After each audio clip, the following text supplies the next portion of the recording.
ভুলে আবার পার করে সিরিয়ালে আজকাল পারবে আপনারা দেখতে পাবেন জ্যোতি যখন সাক্ষ্যকে বলে যে আমি ঝিলকে বিয়ে করব, এই কথাটা শুনে মাথা ঘুরে পড়ে যায়।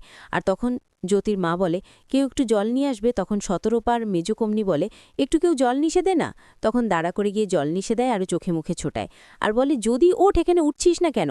এদিকে সাক্ষ্যর দাদু ঠাম্মা বলে আচ্ছা সাক্ষ্য, তুমি এটা কি করছো, আমাদেরকে মানুষ রাখবে না গো, এখানে তুমি এসব কি করছো। তখন তখন সাক্ষ্যর বাবা বলে সাক্ষ্য তুমি এটা কি করছো, সবার সামনে আমার মেয়েকে এভাবে তুমি অপমান করতে পারছো। এসব বলে তখন সাক্ষ্য বলে হ্যাঁ, না পারার কি আছে, আমার কাছে একটা ছোট্ট জিনিস আছে, আপনাদের সবাইকে আমি শোনাতে চাই, যে জিনিসটাতে বুঝতে পারবে যে দিনের পর দিন জ্যোতি কিভাবে প্ল্যান করে গিয়েছে ঝিলের বিরুদ্ধে। তাই তখনও সেই রেকর্ডিংটা বের করে আর সেই রেকর্ডিং শোনাচ্ছে। জ্যোতি সাক্ষ্যকে বলেছে ঝিল একজনের সাথে সম্পর্কে জড়িয়েছে, ওর বয়ফ্রেন্ড আছে। তখন সাক্ষ্য বলছে ওর বয়ফ্রেন্ড আছে, তুই কি করে জানলি, আমি এসব মানি না গো, ওর বয়ফ্রেন্ড থাকলে ওর বাড়ির লোকেরা বলতো না। তখন জ্যোতি বলে যে হ্যাঁ রে আছে, আমি শুনেছি ওর বন্ধুবান্ধবীর মুখ থেকেই তো আমাদের নার্সের, গোটা নার্সের মানুষেরা তো গাগাই করছে, বলাবলি করছে। আর আমি তাছাড়া দেখলাম একটা ছেলের বাইকে করে কোমর জড়িয়েও কোথায় যেন গেল, এসব দেখেছি। এসব কথাগুলা তখন সাক্ষ্য বলছি যদি এটা সত্যি হতো তাহলে আমি সেদিনই মনে মনে প্রতিজ্ঞা করে নিয়েছিলাম যে আমি কখনোই আর ঝিলকে আমি মেনে নেব না। আর যদি এটা ভুল হয় তাহলে আমি কখনোই আমি এত বড় অন্যায় হতে দেব না, সেটা ঠিক করে নিয়েছি। কিন্তু আমি প্রমাণ করে ফেলেছি যে ঝিল কারোর সাথে কোনো অ্যাফেয়ারে জড়ায়নি, যদি এসব কথাগুলো আমাকে মিথ্যে কথা বলেছে। আর সেদিনই ঠিক করেছিলাম যে ওকে আমি বড় শাস্তি দেব, তাই আজকে এটা হচ্ছে বড় শাস্তি, আমি ঝিলকে বিয়ে করব আর নিজে দাঁড়িয়ে দাঁড়িয়েও আর সবার সামনে এটা দেখবে, এসব বলে। তখন ছেলের মা বলে হারে মিলি, এটা কি সত্যি নাকি আমি স্বপ্ন দেখছি নাকি কি হচ্ছে, আমি কিছুই বুঝতে পারছি না। তখন মিলি বলে হ্যাঁ গো মা, স্বপ্ন দেখছো না, সত্যিই দেখলে না সাক্ষ্যবাবু তোমার মেয়েকে কিভাবে মালা পরিয়ে দিল। তখন জ্যোতি ওখান থেকে উঠে দাঁড়ায় আর বলে সাক্ষ্য তুই এটা আমার সঙ্গে করতে পারলি কেন, এরকম করছিস তুই আমার সঙ্গে, তুই বিয়ে না করলে আমাকে বলতে পারতিস আগেই, তাহলে সবার সামনে আমাকে এভাবে অপমান করছিস। তখন সাক্ষ্য বলে কেন, তুই বলেছিলি না যে ঝিল কারোর সঙ্গে সম্পর্ক জড়িয়ে আছে, এসব তো তুই আমাকে এসে বলেছিলি, তুই তো দিনের পর দিন আমার সম্বন্ধে আমাকে আছে সে ওর সম্বন্ধে আমার মাথা খেয়ে খেয়ে নিয়েছিস, যা না তাই বলেছিস যাতে ওকে আমি বাধ্য হই। তারপরেও এত কিছু করার পরও কিন্তু আমি ওকে ডিভোর্স চাইনি, ও আমাকে নিজের ইচ্ছায় ডিভোর্স দিতে চেয়েছে। তখন জ্যোতি বলে শোন, তুই যদি ভাবিস আমাকে বিয়ে করবি না, আমি কিন্তু থানাতে যাব, কমপ্লেন করব পুলিশের কাছে।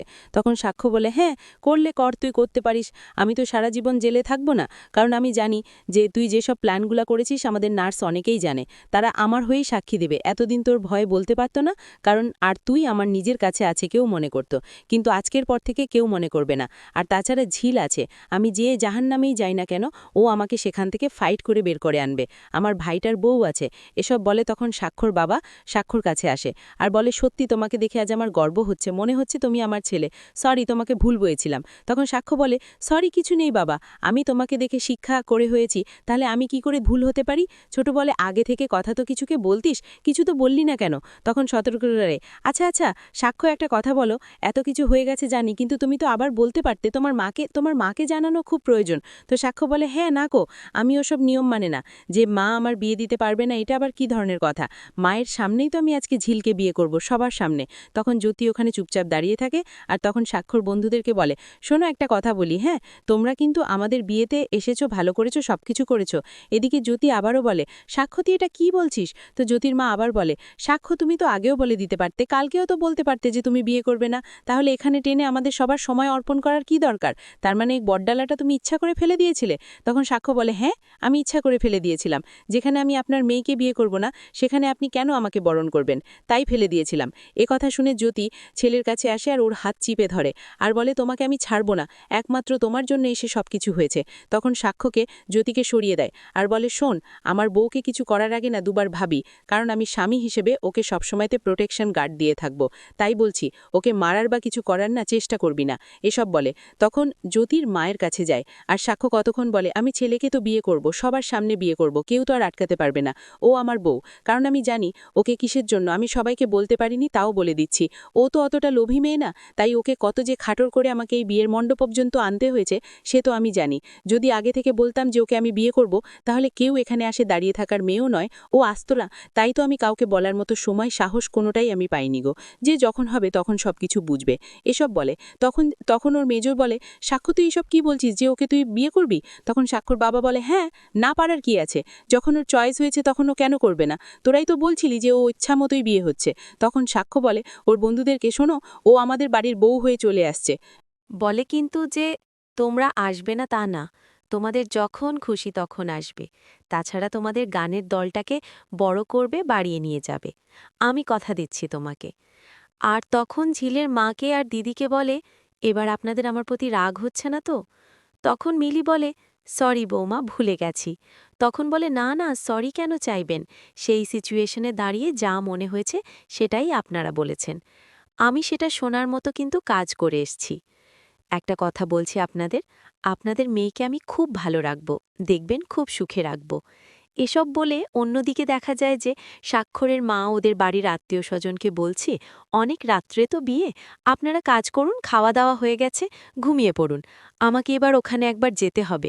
নিয়মকানুন অনুযায়ী আমি ওখানে যাইনি। খুব আমি চাই আমার ছেলের প্রত্যেকটা নিয়ম আমি মেনে চলি। তো এখন একবার যেতে হবে, আরও আত্মীয়স্বজন আছে, তাদের খাওয়া দাওয়া হলো কিনা দেখা করতে হবে। ঠিক তখনই সেখানে তুতুর আসে আর এসে বলে, শোনো, আমার একটা কথা আছে। তো কি কথা? তো কথাটা হচ্ছে, আমার বলতে খুব ভয় লেগেছে। তোমাকে বলার মতো কারো সাহস হয়নি, তাই হয়তো বলে ওঠেনি। সবাই তো নিজেই ভ্যাবাচা খেয়ে বসে আছি। তখন স্বাক্ষরের মা বলে, কি হয়েছে বলবি তো? আমার ছেলেটার কি শরীর খারাপ? তখন বলে, শরীর খারাপ না, মাথা খারাপ হয়ে গেছে। মাথা খারাপ হয়ে গেছে মানে? শরীর খারাপ না মাথা খারাপ হয়ে গেছে, এই কথাটার মানে ঠিক কি সেটা তখনও পুরোপুরি পরিষ্কার ছিল না। স্বাক্ষর একটু থমকে গিয়ে মাকে বলল, মা, বিয়ে শুরু হয়ে গেছে। স্বাক্ষরের কথা শুনে তার মা হেসে ফেলল। খুব স্বাভাবিক ভঙ্গিতে এসে বলল, বিয়ে শুরু হয়ে যাওয়াই তো স্বাভাবিক, তাতে নতুন কি আছে? এখানে এসে বিয়ে শুরু হয়ে গেছে বলছিস কেন? স্বাক্ষর একটু ইতস্তত করল। তারপর ধীরে ধীরে বলল, না মা, আমি বলতে চাচ্ছি, বিয়ে শুরু হয়ে গেছে মানে কিছু বদল হয়ে গেছে মা। এবার মা একটু গম্ভীর হল। কি বদল? কিসের বদল? স্বাক্ষরের মা নিজেই কথার উত্তর দিতে শুরু করল। তুই কি খেয়াল করিসনি? আর ঝিল বেনারসি পরে এসছে, লাল টুকটুকে বেনারসি। আমার তো তখনই মনে হচ্ছিল বাইরে থেকে কেউ এসে জোর করে বিয়ে দিচ্ছে না তো, বস্তির লোকজন এসে জোর করে কিছু করল নাকি, এই ভয়টাই পাচ্ছিলাম। একটু থেমে সে আবার বলল, কিন্তু এখন বুঝছি ছোটদা ভাই নিজের ইচ্ছাতেই ওকে বিয়ে করতে চাইছে, ওর চোখে মুখেই সেটা বোঝা যাচ্ছে। এই কথার সঙ্গে সঙ্গে দৃশ্য পাল্টে যায়। অন্যদিকে চৌতির পরিবার ও থানার দৃশ্য। অন্যদিকে দেখা যায় চৌতি তার মা বাবাকে নিয়ে সরাসরি পুলিশ স্টেশনে পৌঁছে গেছে। চৌতির মুখে অপমান আর রাগ দুটোই স্পষ্ট। চৌতির বাবা থানার অফিসারের সামনে দাঁড়িয়ে বললেন, স্যার, আমার মেয়েকে ঠকানো হয়েছে, বিয়ের প্রতিশ্রুতি দিয়ে এখন অন্য মেয়েকে বিয়ে করছে। আপনি দয়া করে ওর নামে কেস লিখুন, ওকে অ্যারেস্ট করুন। পুলিশ অফিসার পরিস্থিতি বুঝে শান্ত গলায় বললেন, আপনারা কি নিশ্চিত যে আপনারা এই ছেলের সঙ্গেই মেয়ের বিয়ে দিতে চান? এই কথা শুনে চৌতি আর চুপ করে থাকতে পারল না। সে সামনে এগিয়ে এসে দৃঢ় গলায় বলল, আমার ওর সঙ্গে বিয়ে হোক বা না হোক সেটা বড় কথা না, কিন্তু ওখানে যে বিয়েটা হচ্ছে সেটা আপনি আটকান। তার চোখে জল, কিন্তু গলায় অসম্ভব জেদ। আমি কিছুতেই এত বড় অপমান মেনে নিতে পারবো না। শুনুন, আমরাও গরিব না, আমি নিজেও একজন ডাক্তার। একটু থেমে সে আরও কঠিন সুরে বলল, আমাকে বাধ্য করবেন না আপনার বিরুদ্ধে স্টেপ নিতে। তাই বলছি, আপনি এফআইআর লিখুন, আমি সব কিছু দেখাশোনা করব। পরে যদি মনে হয় এফআইআর লেখাই উচিত, তাহলে ঠিক সেটাই হবে। পুলিশ অফিসার একটু অস্বস্তিতে পড়ে গেলেন। তিনি বললেন, আপনি কি বলছেন? এখনই কেস লেখা সহজ না। ওরা খুব শক্তিশালী ধনী পরিবার, ওদের একটা ফোনেই অনেক কিছু থেমে যায়। চৌতির বাবা ক্ষোভে বলে উঠলেন, তাহলে এখনই লিখে নেবেন না? পুলিশ অফিসার স্পষ্ট জানালেন, না, এখনই লেখা সম্ভব না, আমাদের আগে সব দিক যাচাই করতে হবে। চৌতির চোখে তখন আগুনের মতো রাগ, অপমানের আগুন এসে পুড়ছে। কিন্তু আপাতত কিছু করার নেই। আবার বিয়েবাড়ি, শুভ দৃষ্টির মুহূর্ত। এদিকে বিয়েবাড়িতে সম্পূর্ণ ভিন্ন পরিবেশ। চারদিকে আলো, মানুষের ভিড়, উলুধ্বনি আর ঢাকের শব্দ। ঝিরিকে শুভদৃষ্টি করার জন্য বসানো হয়েছে। ঝিলের বন্ধুরা হাসি ঠাট্টা করতে করতে বলে, কিরে ঝিল, পান পাতাটা সরা। ঝিল একটু নার্ভাস। ধীরে ধীরে সে পান পাতাটা সরিয়ে সামনে তাকায়। ঠিক তখনই তার চোখ পড়ে স্বাক্ষরের দিকে। দুজনের চোখে চোখ পড়ে যায়। মুহূর্তের জন্য চারপাশের সব শব্দ থেমে যায় যেন। স্বাক্ষর ঝিলের দিকেই তাকিয়ে থাকে।